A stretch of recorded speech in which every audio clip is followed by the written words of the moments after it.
تكونوا أذكياء ومتفوقين وشاطرين في المدارس إن شاء الله. أسيبكم مع بتول ورغد ورهب.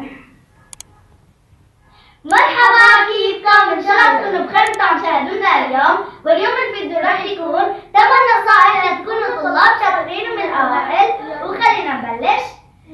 المدرسة هي مكان بنروح فيها 6 ساعات أو أكثر، فليش نروح نكون فاشلين؟ فينا نروح نكون من أوائل شاطرين على القليلة يعني نجيب علاماتنا عالية. أول شيء لنفسنا، لأهلنا اللي تعبوا من أجلنا، للمجتمع، وهذه الشغلات راح أحكي لكم إياها بهذا الفيديو راح تفيدكم كثير ولتصيروا طلاب شاطرين من الأوائل. خلينا نبلش. أول نصيحة اللي هي لا تكرهوا أي مادة أبدا. لو كنتوا أول السنة وتشوفوا الأنسة ما بتعجبكم لا تقولوا أوف أوف أوف مش حابين الأنسة، بالعكس حاولوا تحبوا المادة وتحبوا فيها، لأن إذا حبيت المادة حتحب الدرس، إذا ما حبيت المادة مش رح تركزوا بالدرس وهيك بيساعد معلوماتكم كتير توصل. يلا نشوف ثاني نصيحة. ثاني نصيحة اتفاعلوا وشاركوا كثير مع المعلمة، لأنه لما تيجي آخر السنة تحط العلامات تذكروا إنه الطالب الفلاني بيشارك معي، وهيك بتحطوا علامة عالية، وهيك بتساعد على علاماتكم كثير تعلى وتجيبوا علامات عالية. ثالث نصيحة هي جيبوا معكم دفتر صغير يعني نوتة عشان تسجلوا كل كلمة مهمة بتحكي الأنسة، عشان لما تيجي آخر السنة تدرسوها وتفهموها. ويلا نشوف خامس نصيحة.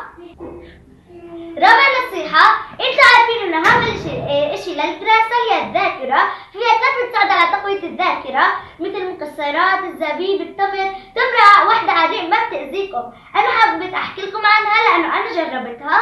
يلا نشوف اللي بعده. خامس نصيحة اللي هي راجعوا كل درس بدرسه، نص عربي، حساب، مواد، عشان تاخدوا فكرة عن المادة. هذه حياة اقتصادية، دينية، علمية وزي كده.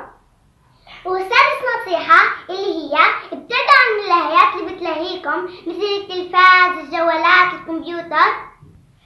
سابع نصيحة، انت اول اشي ارفعوا يعني ايدكم عشان تسألوا المعلمة اي اشي، لو نقطة صغيرة اي اشي انتم مش فاهمينه، عشان اخر السنة يعني فيش حدا يشرح لكم هذه الشغلات. واذا انتم من الناس الخجولين روحوا يعني على بعد ما تخلص الحصة على الانفراد قولوا لها انه انا مش فاهمة، ويعني عشان تاخذوا على المعلومة.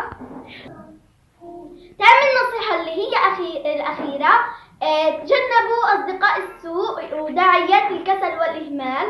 طبعا أنا بنصحكم يعني تستمعوا لنصائح بتول ورغد ورهب، لأنه بتول جابت في المدرسة 97.5 ورغد جابت في المدرسة 98.5 ورهب جابت 100%، فلازم تسمعوا لنصائح حتى تكونوا متفوقين. بس هذا كان الفيديو اليوم.